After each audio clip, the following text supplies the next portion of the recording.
Bienvenue à toutes et à tous dans cette nouvelle édition. Voici les titres de l'actualité d'aujourd'hui.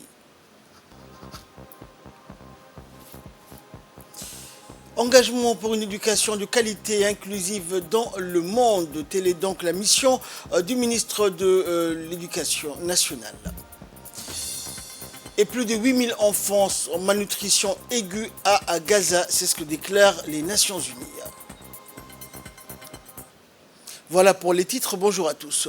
Le ministre des Affaires étrangères et de la coopération internationale, porte-parole du gouvernement, Mahmoud Ali Youssouf, s'est rendu hier à Addis Abeba où il était porteur d'un message du président de la République, Ismaël Omar Guelleh, adressé au Premier ministre de la République fédérale démocratique d'Éthiopie, Dr Abiy Ahmed Ali. Ce fut l'occasion de passer en revue les questions bilatérales ainsi que les défis auxquels fait face donc notre sous-région.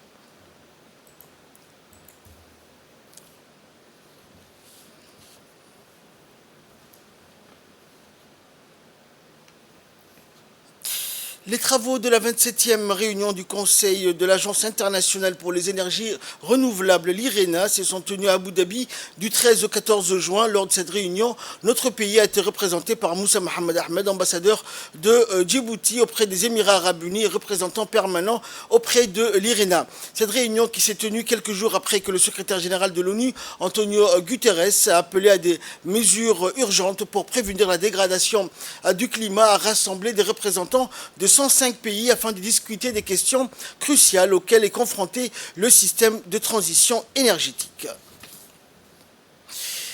Dans l'actualité, toujours lors de la deuxième journée du forum, le ministre de l'Éducation nationale et de la formation professionnelle et sa délégation ont participé au petit déjeuner de travail offert par le ministre de l'Éducation de la Fédération de Russie. Lors de ce déjeuner, le ministre de l'Éducation russe a appelé à la volonté de la Fédération de Russie à développer la coopération entre tous les pays présents au forum afin de partager les différentes expériences positives et les bonnes pratiques. Il a également rappelé que le développement de chaque pays passe obligatoirement par le développement de l'éducation et surtout par celui du développement des nouvelles technologies.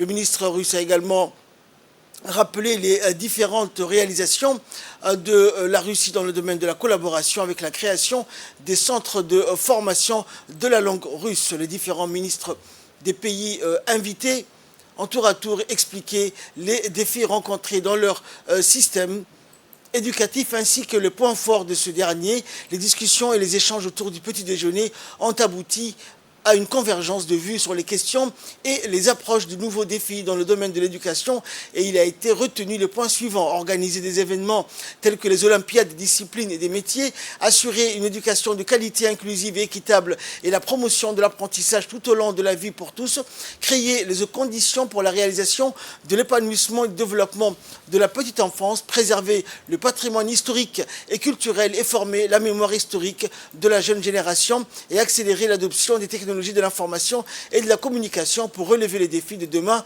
et fixer les thèmes du prochain forum. Une déclaration du forum est signée par la suite par le ministre russe de l'Éducation, Sergueï Kravtsov, ainsi que le chef de délégation de plusieurs États, dont Djibouti, le Niger, le Tchad, la République centrafricaine, le Bénin, ainsi que beaucoup d'autres pays d'Asie et d'Amérique latine. L'initiative vise à offrir aux citoyens de chaque pays une éducation de haute qualité et équitable, de même que d'améliorer les résultats d'apprentissage. Les industries créatives constituent l'un des secteurs les plus dynamiques de l'économie mondiale et l'intelligence artificielle a un impact significatif sur divers domaines de la vie, souligne la déclaration. Cette déclaration non contraignante encourage les pays signataires à développer des politiques éducatives efficaces, résilientes et performantes. Elle incite également les différents pays à mettre en place des coopérations qui répondent aux besoins de leurs systèmes éducatifs nationaux. Également en marge du second forum sur l'éducation qui s'est tenu du 10 au 11 juin à Kazan, capitale de la région du Tatarstan, le ministre de l'Éducation nationale et de la formation professionnelle, Moustapha Mohamed Mahmoud, accompagné des cadres du ministère et des représentants de l'ambassade de Djibouti en Russie, a visité plusieurs établissements d'enseignement général et technique. Lors de cette visite, les différents membres de la délégation ont échangé avec les responsables des établissements sur les programmes, les modes d'enseignement ainsi que sur les outils didactiques et pédagogiques. La visite des établissements a débuté avec la visite de l'école internationale de Kazan, qui est une école privée avec un effectif total de 180 élèves qui sont repartis du primaire jusqu'au secondaire. L'école internationale de Kazan est une école accréditée qui suit un programme international de baccalauréat. Cette école met l'accent également sur l'innovation et la création. Et lors de cette visite, le ministre a proposé un jumelage avec l'école d'excellence de Djibouti pour permettre aux jeunes de partager non seulement leurs expériences sur les enseignements, mais aussi sur leur culture. Le ministre a poursuivi les visites avec la visite du lycée technique radio-mécanique de Kazan. Cet établissement dispense des formations de 3 à 5 années pour cette filière. Et lors de cette visite, la délégation a pu observer des équipements des différents ateliers tels que les ateliers électromécaniques, électroniques, robotiques.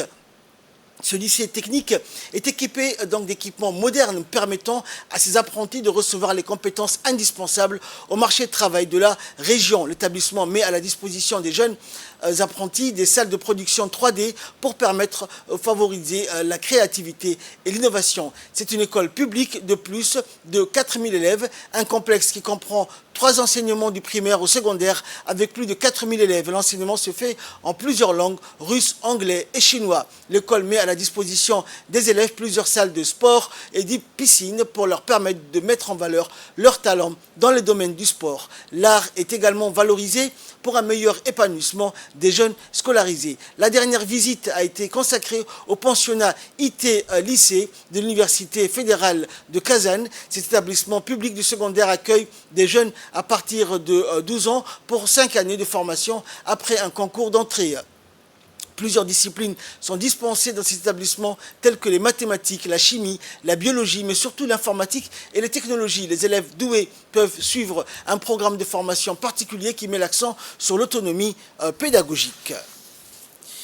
Dans l'actualité également, la conférence des États partie se réunit à New York pour renforcer les droits des personnes handicapées. Des centaines d'experts, des représentants d'États membres et de militants de droits des personnes handicapées se sont réunis hier au siège des Nations Unies pour l'ouverture de la 5e conférence des États partie à la Convention relative aux droits des personnes handicapées qui accorde cette année une attention particulière au développement inclusif, aux technologies axées sur l'accessibilité et à la question des enfants. Le directeur général de l'Agence nationale des personnes handicapées de Al-Serrid, accompagné d'une forte délégation, a représenté notre pays à cette conférence.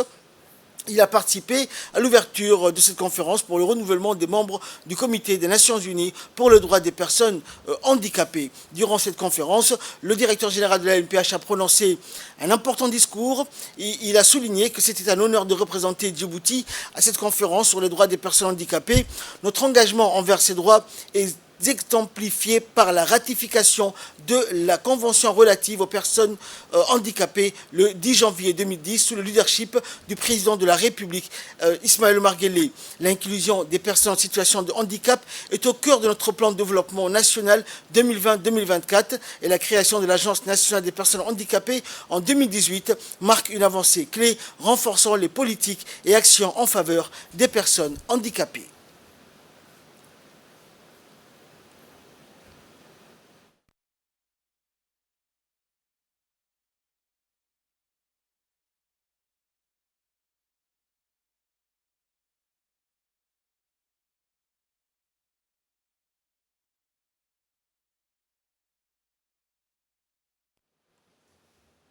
La délégation djiboutienne, avec l'appui de la mission permanente de Djibouti auprès des Nations Unies, a rencontré par la suite la délégation canadienne conduite par Lorraine Pelot, représentante du ministère de l'Emploi et du Développement social au Canada. Les discussions ont abordé la mise en œuvre des stratégies et des plans d'action relatifs au handicap, mettant en lumière les réussites et les défis rencontrés par les deux nations. Les échanges ont permis de poser les bases pour des projets conjoints futurs visant à renforcer les capacités et à promouvoir l'inclusion à tous les niveaux de la société. Ce sommet représente une opportunité exceptionnelle pour Djibouti de nouer des liens et d'établir des connexions avec d'autres institutions internationales engagées dans l'amélioration des conditions de vie des personnes handicapées. L'Agence nationale pour la promotion de la culture, en partenariat avec l'auteur Boulhan, Yassine Boulhan, a organisé une présentation enrichissante de l'ouvrage Les arts anciens des peuples au sud-est de la vallée du Nil, le cas des Soumad de Somalie Issa. Cet événement a réuni de nombreux passionnés de culture, mettant en avant l'importance du patrimoine culturel immatériel de la Corne d'Afrique. La présentation, accueillie avec enthousiasme par le public, a permis de mettre en lumière la richesse artistique de ce patrimoine culturel immatériel, les formes d'expression ancestrale décrites avec précision et passion dans l'ouvrage de Boulhan Yassine Boulhan ont captivé l'audience. En somme, cet événement a non seulement célébré une œuvre littéraire importante, mais a également renforcé la reconnaissance et la valorisation du patrimoine culturel immatériel.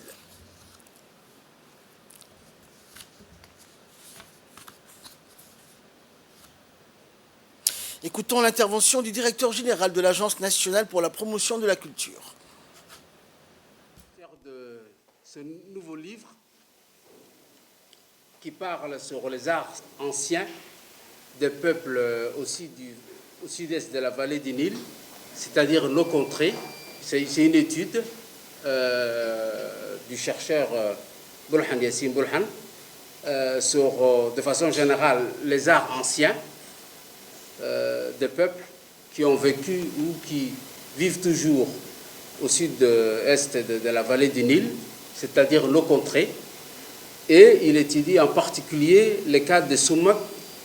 Donc le livre est préfacé par un professeur d'antiquité et de langue égyptienne ancienne. C'est pour cela qu'on a invité l'ambassade de la République arabe d'Égypte, qui est aujourd'hui avec nous, pour la présentation et les dédicaces pour ceux qui veulent l'acheter, cet ouvrage.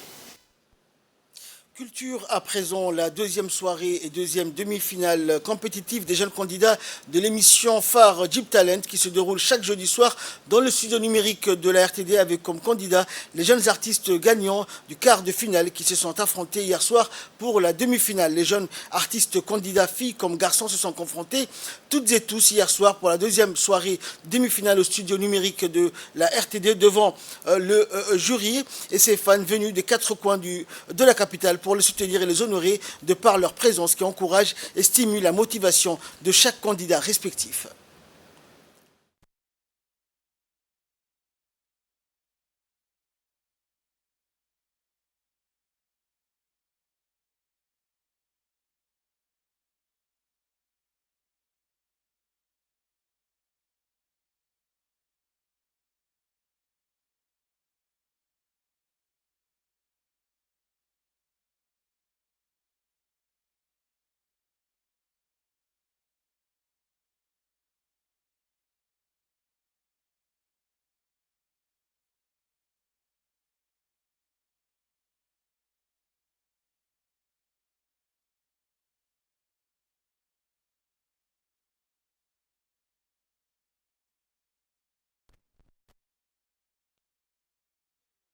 Sentu berdela jeles, monsieur le président de la République.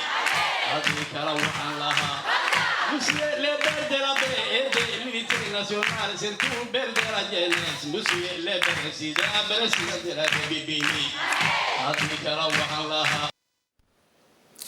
Et direction la région de Tadjoura, la sous-préfecture de Wérima a célébré la journée mondiale de l'environnement 2024 sur le thème de la restauration des terres, la désertification et la résilience à la sécheresse. L'événement a rassemblé le sous-préfet de Wérima, Mohamed Hassan, le vice-président du conseil régional de Tadjoura, Abdou Omar, des agropastoraux, des chefs coutumiers, des associations locales organisées par le ministère de l'Environnement et du Développement durable en collaboration avec l'association Paris. L'événement visait à sensibiliser les communautés rurales. Les activités incluaient des ateliers de sensibilisation et la place de chacun sur la préservation et la protection de l'environnement. La restauration redonne la vie aux terres dégradées, lutte contre la désertification et réduit la vulnérabilité. Également, des projections sur les méthodes de conservation des eaux et des sols, des chansons pour restaurer donc nos terres, lutter contre la désertification et la sécheresse afin de bâtir un avenir plus vert, un environnement plus durable et plus prospère pour toutes les générations.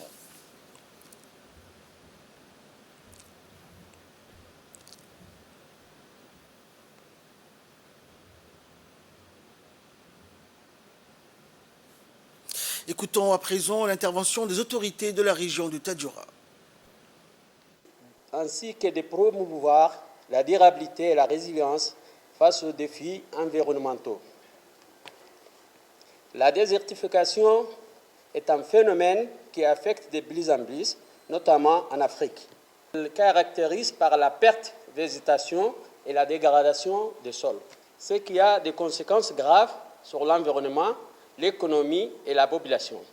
En effet, la désertification peut entraîner une diminution de la biodiversité, une perte des terres arables et diminution de la productivité agricole.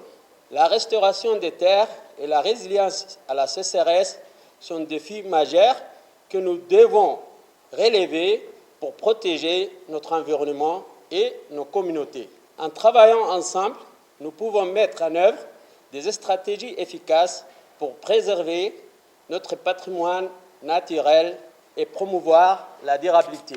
Nous pouvons faire face à ces défis et créer un avenir plus durable. En Nouvelle Nationale toujours, c'est dans une ambiance festive et pleine d'émotions que l'association Moudan a clôturé son projet d'autonomisation des femmes initié en décembre 2023. L'événement qui a rassemblé les bénéficiaires du projet, les membres de l'association, a été l'occasion de célébrer les réalisations remarquables des femmes d'Abaïtou et de souligner l'impact positif du projet sur leur vie.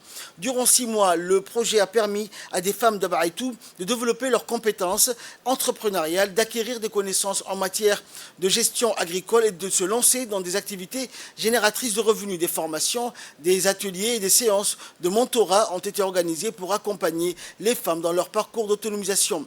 Les résultats du projet, plus qu'encourageants, de nombreuses femmes ont pu bénéficier des parcelles agricoles, tandis que d'autres ont renforcé leurs activités agricoles. Cela s'est traduit par une amélioration des compétences et une condition de vie des familles concernées. Le projet d'autonomisation des femmes de l'association Moudan est un véritable succès qui démontre le potentiel immense des femmes d'Abaïtou. Il constitue un modèle inspirant à suivre pour d'autres initiatives visant à promouvoir l'autonomisation des femmes et l'égalité des sexes dans la région. Je vous souhaite la bienvenue à cette cérémonie de clôture du projet d'autonomisation des femmes à Abaïtou. Aujourd'hui, nous célébrons ensemble les efforts et les réalisations remarquables des femmes de notre communauté d'Abaïtou. Projet initié avec le soutien de l'INOPS et des PNUD a permis non seulement d'améliorer les compétences techniques des participantes, mais aussi de renforcer les rôles dans le développement économique et social de notre région. Je tiens à remercier chaleureusement tous nos partenaires pour leur soutien indéfectible. Grâce à ce soutien financier, nous avons pu réaliser un périmètre agricole communautaire que vous voyez ici. Nous avons équipé d'un réservoir de 40 mètres cubes, d'un système d'adduction d'eau et d'irrigation interne, des infrastructures essentielles pour garantir la durabilité de nos efforts et pour assurer une gestion efficace des ressources en eau. Suivant à présent l'intervention de la représentante de l'UNOPS. Mesdames et messieurs, chers invités, aujourd'hui nous nous réunissons pour célébrer un accomplissement remarquable qui transformera cette communauté et apportera de nouveaux espoirs à la communauté d'ici. Nous sommes ici pour reconnaître et honorer les efforts de l'association Moudan qui a travaillé sans relâche avec la communauté, avec nous, pour construire un réservoir d'eau essentiel et créer un périmètre agricole dédié aux femmes. Grâce à leur dévouement et au dévouement de la communauté surtout, et à leur vision, ce réservoir permettra non seulement d'améliorer la gestion de nos ressources hydriques, mais aussi de soutenir durablement nos activités agricoles. En offrant un accès régulier et fiable à l'eau, ces terres seront plus fertiles et nos récoltes plus abondantes apporteront ainsi une sécurité alimentaire accrue à cette communauté. Le périmètre agricole pour les femmes est un projet particulièrement inspirant. Il représente un pas décisif vers l'autonomisation économique des femmes de notre région en leur fournissant les moyens et les ressources nécessaires pour cultiver la terre et renforcer ainsi leur indépendance, mais aussi favoriser un développement inclusif et équitable. Au nom du PNUD et de la représentante, nous exprimons notre profonde gratitude au travail acharné, à votre engagement et à votre collaboration qui ont posé les fondations d'un avenir meilleur pour tous. Nous sommes impatients de voir les fruits de cette initiative et de continuer à travailler ensemble pour de nouveaux projets porteurs d'espoir et de prospérité. Merci beaucoup. La garde-côte djiboutienne a entrepris depuis 4 mois un ambitieux projet de rénovation et d'embellissement de la montagne du Drapeau, un site historique et emblématique de la ville d'Ali Sabié.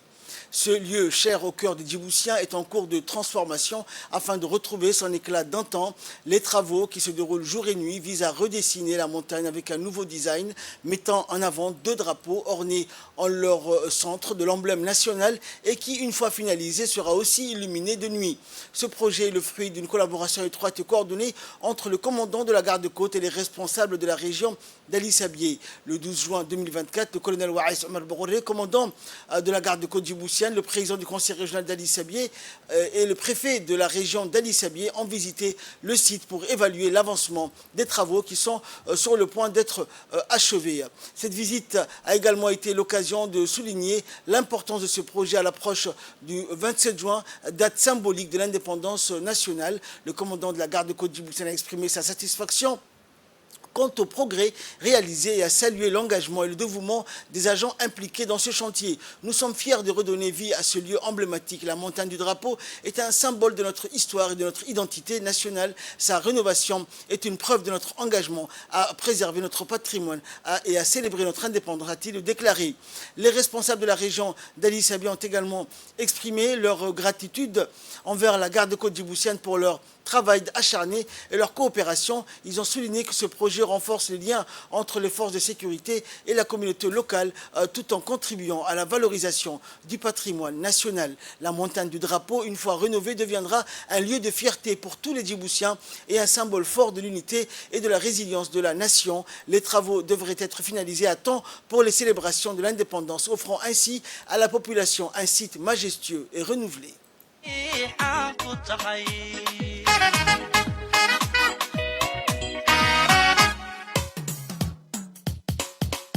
hablihii cabaadhyada lahaa daclihii cunaabiga xidhna ilka dabar casaana aan lahaa camal sami xishoodka uu lahaa ayay cali sabiix dhedhacaan ku tahay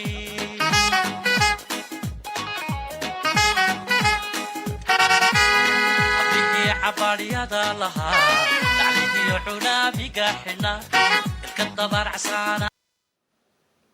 L'association des jeunes de Château d'Eau d'Ali Sabié a procédé à l'inauguration d'un terrain de proximité et le lancement d'un nouveau projet de promotion des valeurs de l'olympisme dans la région d'Ali Sabié.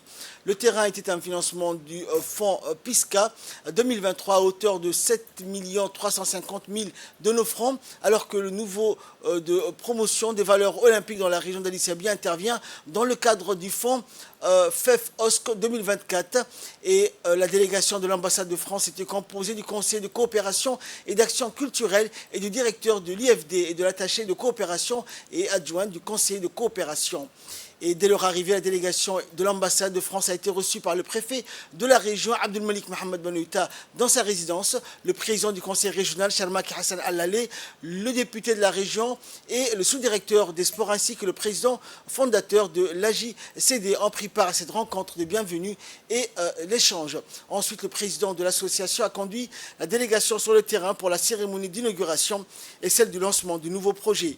Il faut signaler que le nouveau terrain de proximité construit par l'association AJCD d'Ali Sabié avec le soutien financier de l'ambassade de France a été dénommé terrain Hadj Hassan Darar Miguel Danache en hommage à ce grand serviteur de l'État originaire de Château d'Eau, mais également le père du président fondateur de l'AJCD.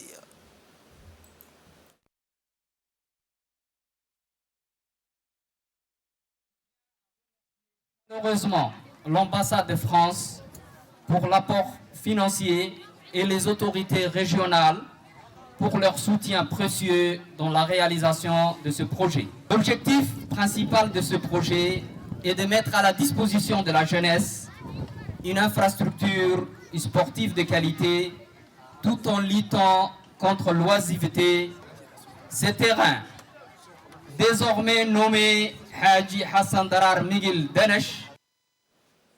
Et suivant à présent les interventions du conseiller à la coopération et action culturelle et du directeur de l'IFD.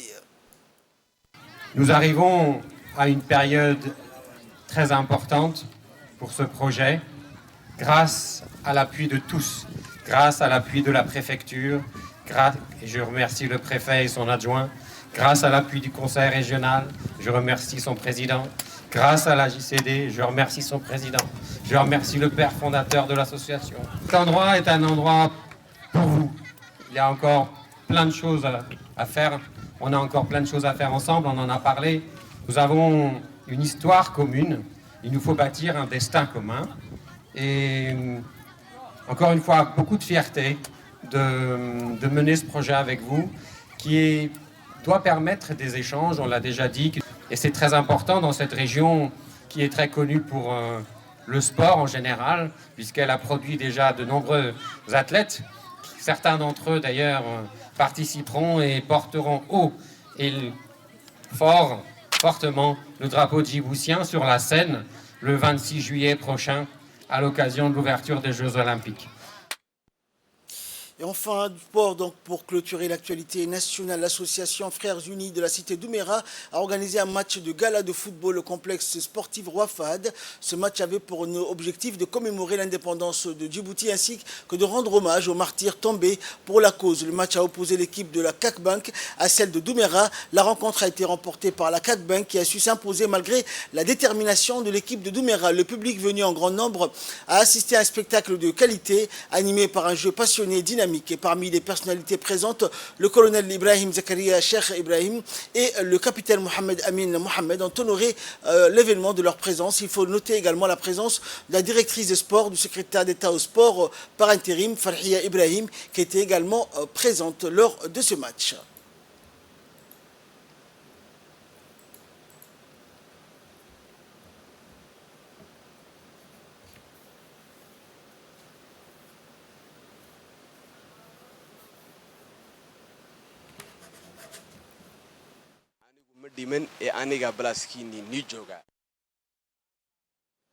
Et là, nous passons à l'actualité internationale. L'Organisation mondiale de la santé a révélé hier que plus de 8000 enfants de moins de 5 ans ont été soignés pour malnutrition aiguë dans la bande de Gaza et 28 d'entre eux sont décédés. Face à cette situation, l'OMS et ses partenaires ont tenté de renforcer les services de nutrition dans la bande de Gaza, a expliqué le docteur Tedros Adhanom Ghebreyesus au cours d'un point de presse à Genève aujourd'hui. Le chef de l'OMS a aussi insisté sur la crise sanitaire croissante qui frappe la Cisjordanie occupée depuis le 7 octobre. L'OMS a recensé 480 attaques contre des services de soins qui ont fait 16 morts et 95 blessés dans ces territoires palestiniens. Fin de cette édition. Merci pour votre très aimable attention. Excellent week-end sur Télé Djibouti et très bonne fête de l'Aïd al-Adha à toutes et à tous.